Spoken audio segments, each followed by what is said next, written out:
Getting it done when it matters most. Timing was everything as Gymnastics makes some history this past weekend at the conference championships. Plus, both lacrosse and women's soccer welcome nationally ranked opponents to North Broad.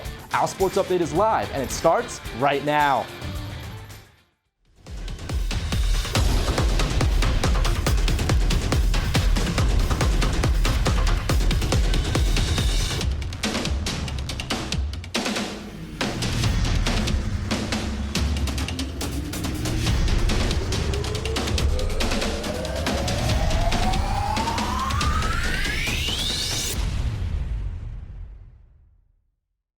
Welcome back for another edition of OwlSports Update. I'm Jackson Neal alongside my partner in crime, Dom Gillespie. It was a jam-packed week with sports, but we got you covered for the next half hour on each of the events. We start today's show with the start of the postseason for the Gymnastics team. The Gymnastics team made a splash at their conference finals this past weekend. The Owls came in at the bottom of the regular season standings, but the Owls picked the best spot for the highest score in program history. It's not about how you start, it's about how you finish. Postseason time for Temple, their first time ever competing in the EAGL championships, and they came ready to play. Ariana Castrins kicks things off with this beam routine that would help Temple win the event with a program tying score of 49.225. Pittsburgh's Jordan Sirianni here on the floor. She would tie Temple's Faith Leary for the highest score on the floor. However, Pitt overall would post the second lowest score at the meet, only beating Long Island. Speaking of Faith Leary, here she goes. The senior ad mentioned would be almost perfect on the floor as she and four other Owls found their way on the first team all-tournament list. Again, Temple finding its footing at the right time of the season. In a year full of upsets from Temple, the Gymnastics team pulls off one of their own, smashing the previous program record by almost 0.50 points. It was an unlikely but well-deserved three-peat for the Gymnastics team as the Owls took home the EAGL championship in a meet at the University of Pittsburgh. The Cherry and White rose to the occasion, smashing the scoreboard with a program record 196.5, and for the first time in 29 years, the team will compete as a squad at the NCAA championships. I caught up with Coach Nilsson to talk about how he has changed this program in his first 3 seasons as head coach here, and how the Owls pulled off this improbable win at the championship this weekend. Sometimes, when it comes to dynasties, you don't realize it until they're gone. But when a head coach wins conference titles in each of their first 3 seasons, it's hard to ignore. And that's exactly what Josh Nilsson has done with Temple's Gymnastics team. After we won the championship, I pulled Delaney aside and said, "Isn't it cool that you get to leave with 3 championship rings?" I'm like, holy cow. I mean, it's just cool to see the progression, really, of the program. Since getting hired in July of 2018, Nilsson has transformed this program. First, the Owls dominated the ECAC for 2 years. Then this year, the Owls leave the ECAC for a tougher conference, the East Atlantic Gymnastics League. Now, Temple came into the EAGL championships with 13 losses on the season, but the team got hot at the right time, winning the conference and heading to NCAA Regionals for the first time in 29 years. It feels absolutely surreal, like coming into it, like everybody thinking that, oh, Temple, whatever. But coming in as the underdog, like it just means so much more. You know, we respect every team there, but we're there to do our job. That's what I'll say. I mean, we don't plan to go there and embarrass the university. The team as a whole has been able to capture a lot of success this season, but their hardest task still lies ahead: NCAA Regionals in Utah. On top of being a 3-time champion, Josh Nilsson says that the most memorable part of his job was building the relationships with all his gymnasts over the past 3 seasons. He also went on to mention that every senior has an extra year of eligibility, and he hopes to keep each and every one of them heading into next season. From the gym to the field, where the lacrosse team tried to pull off an upset of their own, 20th ranked Temple hosted number 11 Florida for 2 games over the weekend to open up conference play. We get going with the first matchup on Friday, and the scoring got started early. It's Cassidy Bresnahan extending Florida's lead to 4 with this shorthanded goal 12 minutes in. Later in the first half, Temple is on the attack. A quick pass out front by Megan Hoffman leads to a goal by Karen Akrasius. It was the second of back-to-back scores for the Owls, cutting the Gators' lead to just 3. We now go to the second half of action. Florida has an 8-meter shot, and it's Brianna Harris who converts. It was one of her 2 goals on the day, and this one puts the Gators up 4, and they don't look back. With just 4 minutes to go, Shannon Cavanaugh adds to her total as she gets her 5th goal and 7th total point on the day. In the first matchup between these 2 ranked foes, Florida wipes out Temple 15-9. From Friday to Sunday, where the 2 teams met again at Howard Field to complete their weekend set. And after losing Game 1, Temple was the team that came out firing. Belle Mastropietro scores less than 2 minutes in to give the Owls an early lead. But it didn't take long at all for Florida to respond. Shannon Cavanaugh continued her dominant weekend and tied things up at 1 apiece. And from there, it was all Florida. The Gators went on a 7-goal run to take control. Here, it's Cavanaugh scoring again. She had 4 goals in this one. And back-to-back games led to a little tension between the 2 sides. There were 5 total yellow cards handed out. The Owls kept trying to get back in this one, but Sarah Resnick did not let them. The redshirt freshman goalkeeper had 10 saves for Florida. The Owls scored a couple goals late, but it wasn't enough. Florida wins again, this time 14-7, to sweep the weekend series. In both games, it was seniors getting it done for Florida and Temple. For the Gators, Shannon Cavanaugh was all over the box score. In the 2 games, she had a total of 14 points, racking up 9 goals and 5 assists. That included back-to-back hat tricks. On Temple's side, Bridget Whitaker kept finding the back of the net. She had 6 goals this weekend, including 5 of them coming in the first game, which accounted for over half of the scoring for the Owls. Next up for Temple is a trip to Norfolk, Virginia for 2 games against Old Dominion this Friday and Sunday. Tough weekend for the lacrosse team at Howard Field. Sadly, we're up against our first break of the day. When we come back, Jackson and I will do a little bracketology. We'll also go down to Delaware, where the field hockey team tried to get back to 500 on the season. Plus, hear how one player on that field hockey team has battled back from almost a 2-year hiatus and has made an immediate impact. All that and more when OwlSports Update comes back in 90 seconds. Welcome back to OwlSports Update. While Temple was unable to find the way into the tournament this season, it's hard to have a show about college athletics in March and not talk about the biggest tournament of the year. It was a light year for the American Athletic Conference, but let's see how things are shaping up in the Sweet 16. The most unpredictable competition in history has not disappointed this year, as multiple big upsets have already transpired, the biggest one of which has to go to Oral Roberts. So far, the 15-seed stunned Ohio State in the first round with an overtime victory, and then they managed to beat 7-seed Florida in the next round to continue their Cinderella story. And with two rounds gone, only 3 1-seeds remain, as Illinois was upset by the Loyola Chicago Ramblers this past Sunday. That is the same school that made the Final Four in 2018 as an 11-seed. And it makes you wonder, why are they an underdog? As far as the American Athletic Conference goes, only one team is still dancing, and it is none other than the Houston Cougars. Kelvin Sampson fired his team up for a late-game comeback against the Rutgers Scarlet Knights. Rutgers was up 9 points with less than 5 minutes to play, but the 2-seeded Cougars did not let this one slip away. They rattled off a 14-2 run to punch that ticket to the Sweet 16. They will take on 11-seed Syracuse this coming Saturday. The Orange's Buddy Boeheim has been one of the showstoppers of the tournament as seen so far, averaging 27.5 points per game over the first 2 rounds. Now, based on the conference's history, it's expected that at least 3 teams would make the tournament, but the only other team outside of Houston to have a chance was the Wichita State Shockers. They had a play-in game against Drake where they lost narrowly 53-52. Believe it or not, the Shockers earned the 1 seed in the AAC tournament, but were taken down by Cincinnati in the semifinals, then Cincinnati went on to lose to Houston. They were awarded a play-in game, but sadly, they were one of the first 4 out in 2021. Even though there are only 16 teams left, there is still plenty of time to pick the wrong teams to move on this coming weekend. Now it's time for Jackson and I to mess up what's left of the tournament heading into weekend number 2. So first off, Jackson, I actually had Iowa in my Final Four instead of Gonzaga in that region, but Iowa fell to Oregon in the round of 32. So as it stands right now, Gonzaga, Florida State, Baylor, and Houston are my Final Four, with the Baylor Bears coming out on top. The way they just pressure the perimeter on defense is unlike anything I've ever seen before. So that is what I have for my tournament thus far. Well, Dom, I'm going to completely disagree with you. Yes, I have Gonzaga as well, but I have Arkansas and Alabama as the other teams in the Final Four, and Syracuse. I switched out them from after Illinois lost to Loyola of Chicago. I see Gonzaga winning it all. That trio of Jalen Suggs, Corey Kispert, Drew Timme. I don't see any team beating that, and I see them finishing the season undefeated.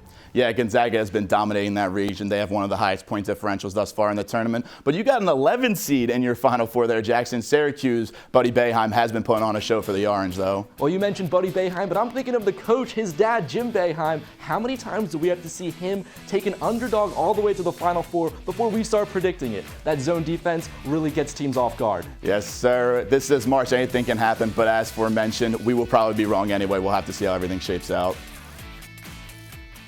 We now turn our attention back to the teams here at North Broad as field hockey traveled to Newark to take on the University of Delaware.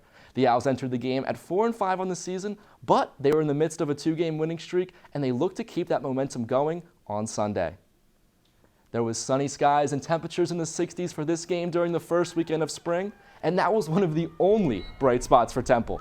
The Owls get a shot off a corner, but Lizzie Gable steps up to make the save for Delaware. Later in the second quarter we go. The Blue Hens get a penalty shot and Jenna Duffius converts. Delaware still up 1 with a little over a minute to go in the first half, and Femke Strain is going to be the girl who scores her first of 2 goals to extend the Blue Hens lead right before the break.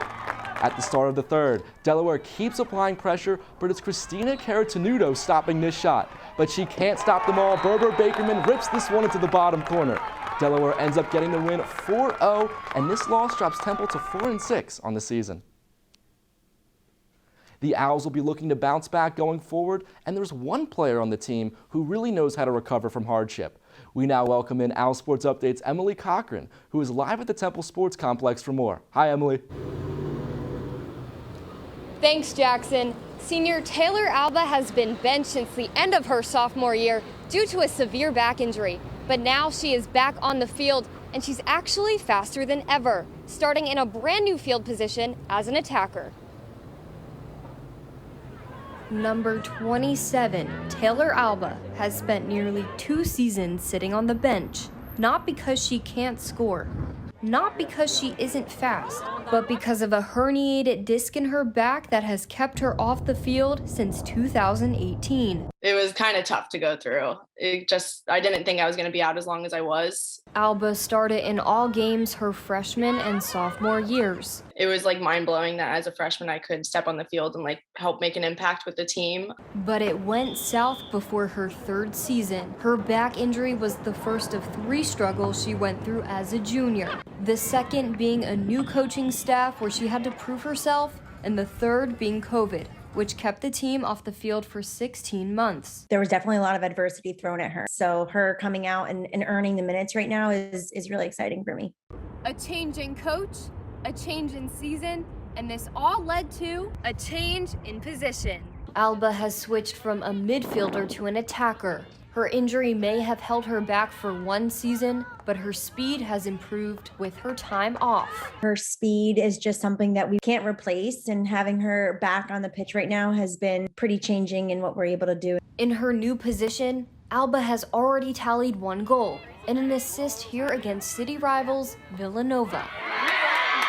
It's just exciting. I'm excited to see where the program goes. With her injury behind her, you can expect to see Alba speeding down the field in attack mode, helping Temple compete until she completes her final season on North Broad.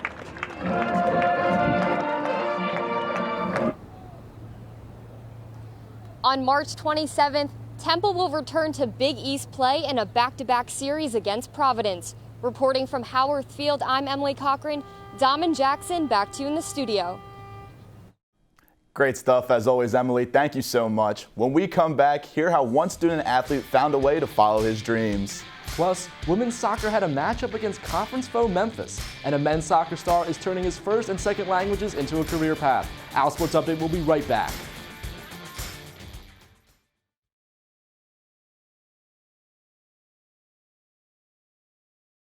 Welcome back to OwlSports Update. The women's tennis team kicked off their season a little over a month ago, and since then the team has been sporting a styling 4-1 record. Their most recent win came against Cross City rival Villanova at the Temple Pavilion this past Tuesday. It was a nail-biter until the end, but the Owls were able to pull this one out. Temple came into this one riding a 2-match winning streak and were looking to keep the momentum going. The Owls lost the doubles point to Villanova to kick off their matches, but the Cherry and White were able to power through on the singles, winning 4 out of their 6 matches to beat out Villanova. For singles, Vanessa Mumandi won her matches in 2 sets, 6-1 and 6-0, and was followed up by Alexandra Doshenko, who won her match with the exact same scores. Overall, a very successful meet for Temple. Its next match will be this Saturday at the TU Pavilion against Binghamton. When you have lived in America your whole life, the idea of being a student athlete has almost become second nature. But in a lot of countries, sports and school get separated, which makes it almost impossible to balance. So coming to America is almost a no-brainer for some international athletes who want to be international student athletes. OwlSports Updates' Adam Kernally has more. Esteban Suarez has been around the game of soccer since he was 10. While growing up, Suarez had a passion to become a sports journalist. In his first 2 years of college, he attended Ncaa University in Mexico, but the experience was not what he was looking for. In Mexico, you don't have the opportunity to be a student and an athlete, and I tried to do both, but it was super complicated.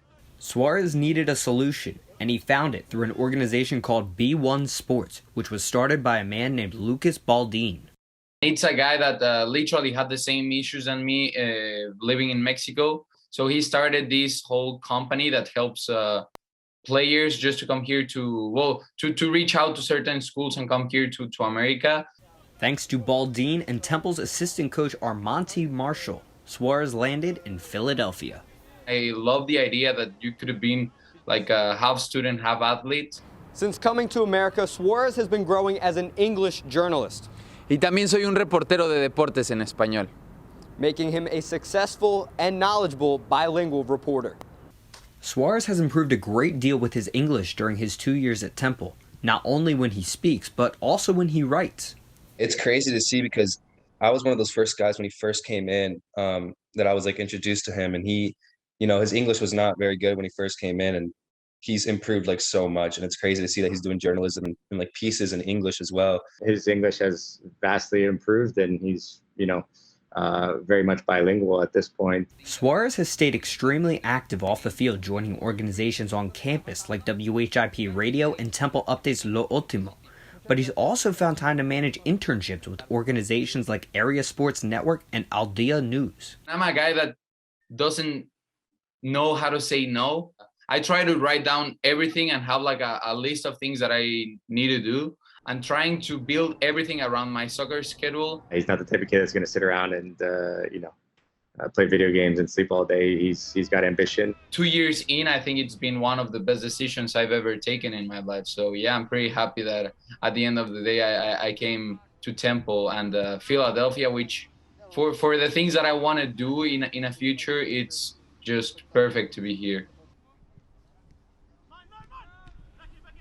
That was Adam Kernally reporting. Now as we have mentioned in previous shows, all athletes have been granted an extra year of eligibility, so it is possible that Esteban could continue his soccer career while also pursuing his master's degree in journalism. Now it's time for the same sport, but over to the women's side. Temple taking on 19th ranked Memphis at the TSC, and just 3 minutes in, the Tigers get a corner, the ball bounces around before it finds the foot of Haley Spray, who puts it in the back of the net. Just minutes later in the first half, the Owls are on the attack. Gabriella Johnson's first shot gets blocked, but not the second. That goal is the first against the Tigers in conference play and ties the game up at 1 apiece. Still in the first, Memphis' Grace Storty crosses the ball and finds the head of Lisa Perchersky. She gets the goal on the second attempt. The first half ended up having all the action. All 3 goals of the game came in the first 45 minutes. Memphis continued to apply pressure, but Cameron Stablen got one of her 5 second-half saves off that shot. Memphis holds on to win 2-1 and drops Temple to 1-4-1 in the American. And Temple is going to have to wait a little longer than expected to return to the field. That loss was the only game of the week after their matchup with Drexel got postponed. A reason was not given, and according to a press release, the 2 sides are currently looking for a new date to make up the game before the season ends. The Owls will be back in action when they continue conference play against Tulsa on Sunday. Now over to fencing, where Temple set a program record with 6 fencers qualifying for the NCAA championships. Among the 6 is Margarita Caldero, who has been selected for the 2nd straight year as just a sophomore. She's not the only underclassman though. 5 of the 6 Temple fencers are either freshmen or sophomores, with senior Ava Hines being the only upperclassman. The championships will be hosted this weekend by Penn State at the Bryce Jordan Center, and Temple's fencers will get started on Saturday in the opening round of competition. And with that, it's now time for us to take our last break of the day, but don't go anywhere. Coming up on the other side, we'll share with you, the viewers, who named as the MVP of the week, and also ask about the future of Temple's men's basketball team. Plus, we'll step away from the field and share a story about the staff that's been keeping Temple's athletes safe and healthy during this spring season. OwlSports Update will be back in just 90 seconds. Welcome back to OwlSports Update. Cancellations, postponements, and constant testing. We know how hard it's been for athletes during this pandemic, but it's been just as hard for those in charge with keeping them healthy, especially during one of the busiest seasons ever. With that in mind, I talked with some of Temple's athletic trainers to see how they're keeping up. COVID-19 has changed work for almost everyone, but it's nothing that Temple's athletic training staff can't handle. As an athletic trainer, you do a lot of stuff on the fly, like nothing's ever the same every day. It's been the busiest spring in program history, with 16 of the school's 19 teams in action thanks to a COVID-canceled fall season. And the more sports, the more games. The more games, the more injuries. It's a lot of time management, I would say. Pretty long days, which is typical for all of us, but just working on being able to have all of our kids come in at designated times. It's basically office hours for this staff of 10. And it's necessary when you consider between games and practices, there are really no days off. But it's not just COVID. The staff still has to help injured athletes. When women's basketball player Shantae Taylor went down with a season-ending injury, it was her trainer Christina Kennedy that helped her keep going. She's always like upbeat, like happy also, but she just wants the best for me, and she always pushes me. Like if I say like something hurts or something bad, it's like, okay, we can try something else. And the way that she's dealt with it, I think is just a good example is how you can handle adversity. And she always comes in with a smile on her face, ready to take on the day. Athletes really only see trainers when there's bad news. So, encouraging a positive outlook is one part of a trainer's job that will never change. That positive mindset is paying off for Shantae. She expects to be back practicing with her team later this summer so she can be ready for tip-off next season. When I asked her how that first game back is going to be, she said she expects to smile the whole time. After all, that attitude is what got her back on the floor. Switching gears to a little bit of fan engagement here, let's take a look back on the Twitter poll from last week. First of all, the tweet only got 47 votes, so step it up, Owl fans. But we posed the question, who was the most valuable player for Temple Athletics last week? Field hockey, Sydney Beck, women's lax, Ncaa, or gymnastics, Ncaa. And you can see from the results, Ncaa takes home the win this time. She was instrumental in the double overtime win versus St. Joe's on March 13th. She had 2 goals in that game, and the final score was 11-10. So the Owls lose that game if Ncaa is not on the field. Now for this upcoming week. With Hoops fans enjoying the middle of March Madness, we are wondering when the Owl fans were going to get in on this action. Could next year possibly be the year that Aaron McKee takes the men's basketball team to the tournament? The Owls are returning a lot of young talent and are bringing in some notable recruits as well. So I think it's more than possible. But what do you think? Let us know in our weekly Twitter poll question at OwlSportsUpdate. And that will wrap it up for this episode of OwlSports Update. Thanks so much for watching. Stay tuned to our Twitter handle for live updates on games and new editions of Owl Access Pass and OwlSports Update next week. For Jackson Neal and everyone in Studio 3, I'm Dom Gillespie. Have a great day, everyone.